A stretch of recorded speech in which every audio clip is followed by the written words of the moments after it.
Hello everyone, my name is Abu Bakr Amzil. I'm a PhD student at Min Paris Tech and UDF R&D. In this presentation, I'm going to talk about the temperature and geometry effect on fracture toughness in the ductile to brittle transition region for ferritic steels. Let's start with the context. Fracture assessment methods in nuclear industry are based on a global approach to fracture, which assess the integrity of a structure by comparing the numerically computed intensity factors with the lowest tested fracture values. The use of the lowest toughnesses values is due to the fact that tested toughnesses are scattered values. The systematic underestimation of experimental fracture toughness might lead to restricted margins. Scatter in the ductile to brittle transition region is believed to be linked to the change in the fracture mechanism, where brittle fracture occurs after a large plastic deformation with possible limited ductile crack advance. This mechanism can therefore be modeled using a coupling of damage model to describe the ductile tearing part and the Berryman model to describe the brittle failure part. Our aim is therefore to understand how geometry and temperature affect fracture toughness in the ductile to brittle transition region. First, we model our plastic behavior and fit a hardening law. Next, we model cleavage using the classical version of the Berryman model. And finally, we combine the ductile GTN model with the Berryman model in order to describe the transition region. This presentation focuses only on the cleavage modeling part. Modeling of the plastic behavior. Our material is the AT-MND5 ferritic steel. It has the microstructure of hard carbides, which are the dark phase in the picture. These carbides are embedded in more ductile ferritic matrix, which is the light phase. MNS particle exist as well and form second phase particles of non-metallic inclusions. Grain size is about 50 micrometers. In order to describe our plastic behavior, we propose to test both smooth tensions and notch tension specimens. For notch specimens, we tested different notch radius ranging from 2 mm to 20 mm. The acute the radius, the higher the triaxiality. Using these both geometries, we can fit our hardening law. Now we fit an isotropic hardening law for all temperatures using a von Mises equivalent stress to describe the yield function. We notice that load in both smooth and notch specimens scales with sigma y stress for a given geometry. This means that our flow stress accounts for temperature effect only in the term sigma y, that is a decreasing function of temperature. Our hardening stress is expressed as the sum of two exponential hardening functions and 5 temperature independent parameters. Now we compare the experimental loads, that are the dark dots in the plots, with the simulations, that are the lines. At minus 20 degree, loads are higher when the triaxiality increases.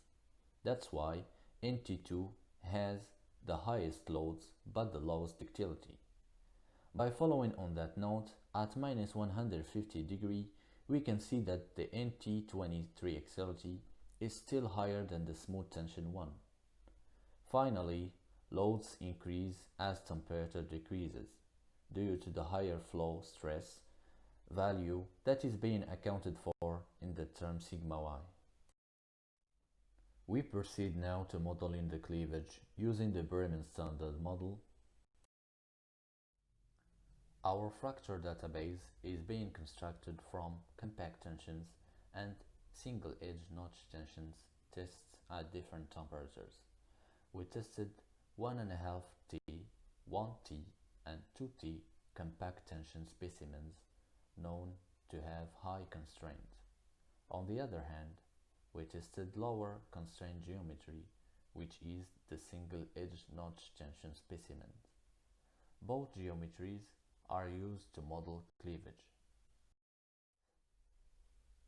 fracture tests are summarized in the plots here that displays KGC values as a function of temperature for all geometries. At minus 150 degrees and minus 100 degrees, both CT and ECNT failed due to the pure cleavage. At minus 50 degrees, however, many specimens failed after a large plastic deformation with limited ductile crack advance.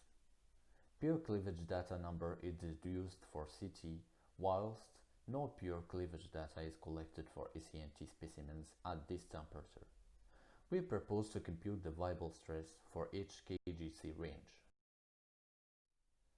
The crack tip for each geometry is meshed using an initial radius R0. We define the blunting ratio as being the CTOD, the crack tip opening displacement, divided by the initial notch width.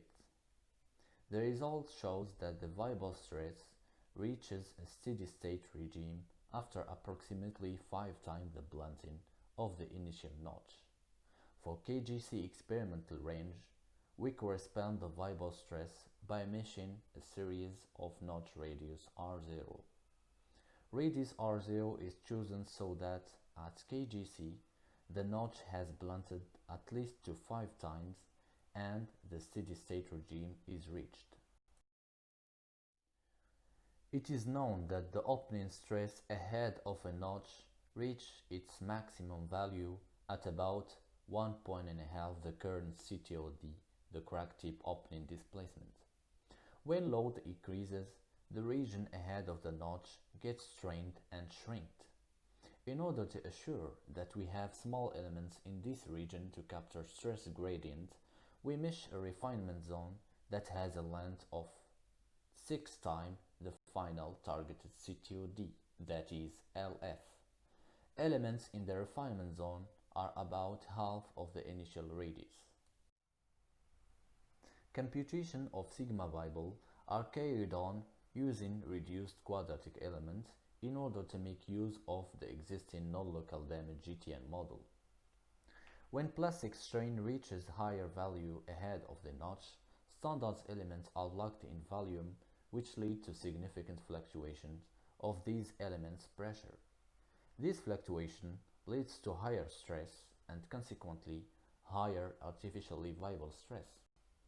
In order to delay this artifact, we use mixed finite element formulation using 5-field type elements.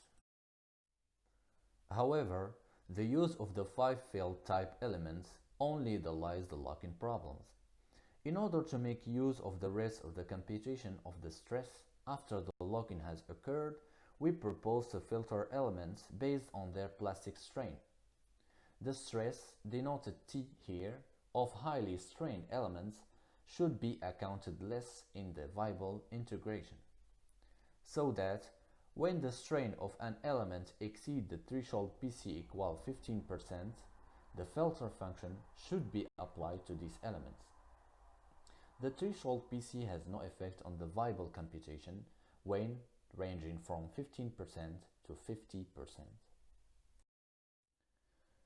Let's take an example of a computation done on a CT50, that is 2T specimen. We use different notch radius to cover all KGC test value.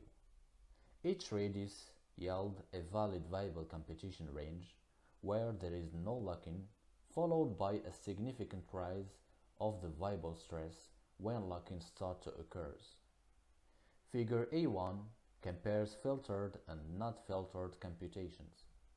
Figure A2 compares the 0.3 micrometer filtered curve with the valid 0.9 micrometers curve.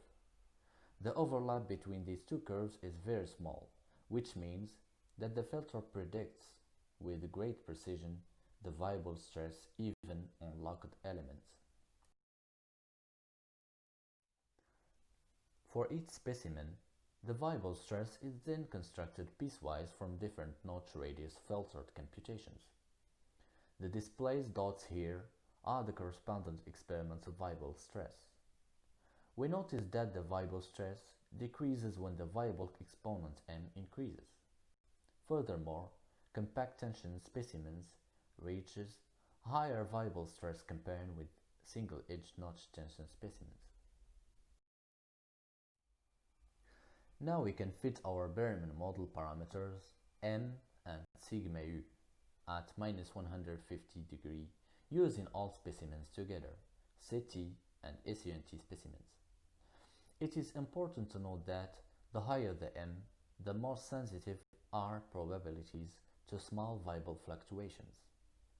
We assess the validity of our fit by comparing the error between the simulated and the experimental cumulative fracture probabilities. This error is computed using the square difference as given in the formula shown. Finally, except for SENT, all experimental CT data are well distributed in the probability range from 0 to 1. Now let's take a look on the individual fit. The fit describes well the individual CT specimens with the higher precision for CT25, which is the 2T geometry.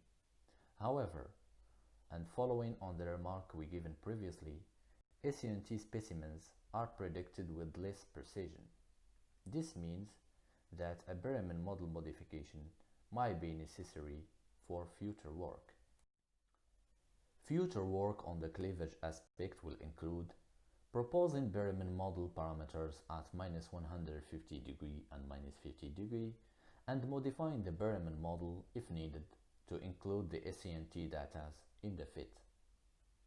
In order to describe the ductile crack advance, we will use a GTN model in a non-local formulation, and the final step will be to simulate the coupling between the ductile turn crack advance using the GTN model and the cleavage using the modified Berman model in order to describe the transition. Thank you for your attention.